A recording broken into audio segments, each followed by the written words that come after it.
Two things on happiness and success. You will never be rewarded for being a fake version of you. You know this. Whilst it may help short term, if you fake it, I'm fine. No, I don't mind, all that stuff.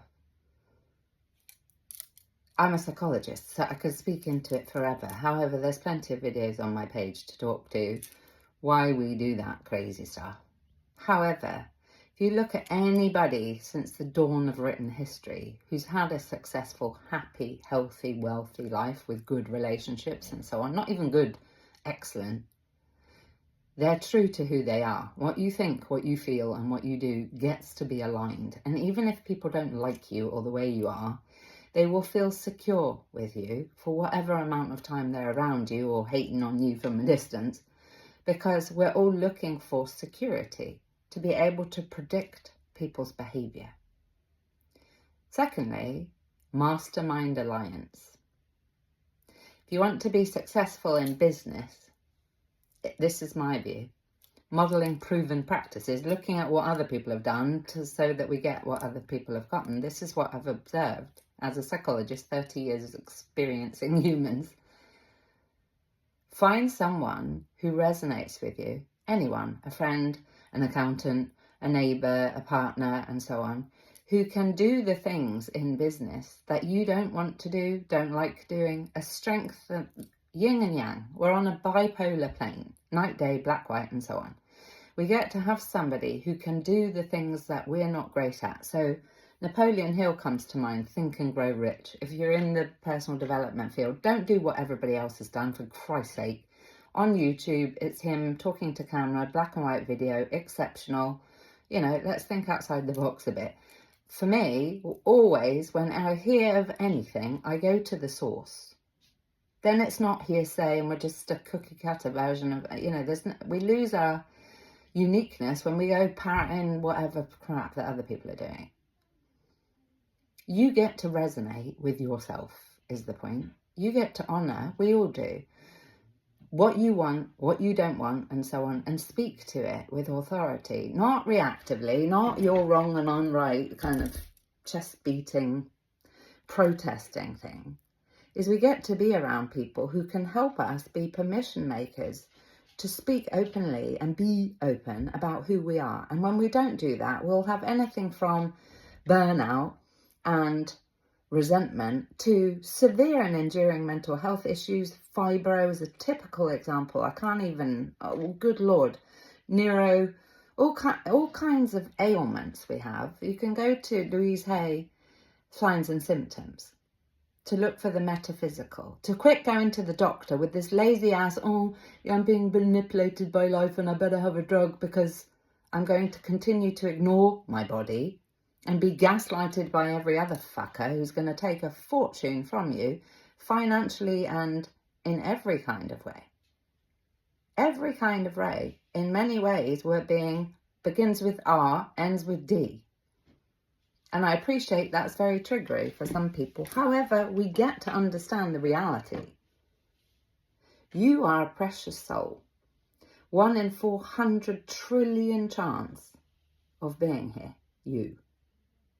Looking like that, being like that, born to the genetic makeup we are. I just had a therapy session this morning and he said, at my history, and I said, I wouldn't change it. And he said, why did you say that? And I said, because the skill that I have, because of that stuff, I wouldn't want to lose that. Similarly to all of us, we can explore why the hell we do this bullshit on this is me fake stuff. Nobody will reward you. You will suffer. And in fact, what we end up doing is punishing other people in some way, shape or form because we're being fake. And a classic is fibro. People around you don't get the best of you. And, you know, hello, I'm not pointing fingers at you. Bulimia, bankruptcy, Christ, you name it. Hideous behaviour, which is exactly what it is. Behaviour, reactive behaviour to the fact that we don't feel welcome on this world a lot of the time. Don't think like that. Don't be like that. Be like them stuff. No, we get to be who we are now, tomorrow, and for the rest of our time. Not reactively, proactively, creatively.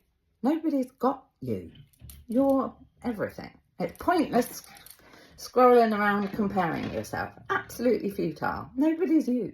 You're you.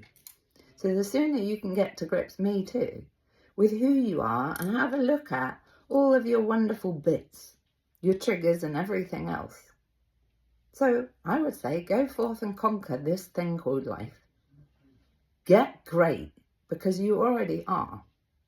So in terms of me, I was there earlier, psychologist, psychotherapist, coach. I work for me and for you. I'm unaffiliated because frankly, the politics within healthcare is not for me at all. I'm a free being. I get to speak openly. Freedom of speech is an inalienable right. And I'm not going to ask you and my clients to be authentic if I'm flipping in the corner because I don't want to get in trouble. I'm nearly fucking 50. No, I get to be me. You get to be you. Sending enormous love. I have all kinds of different services, products, boundaries, thrive, boundaries mastery. Go have a look. You can pay what you want to pay. Take it with my love and let's get real.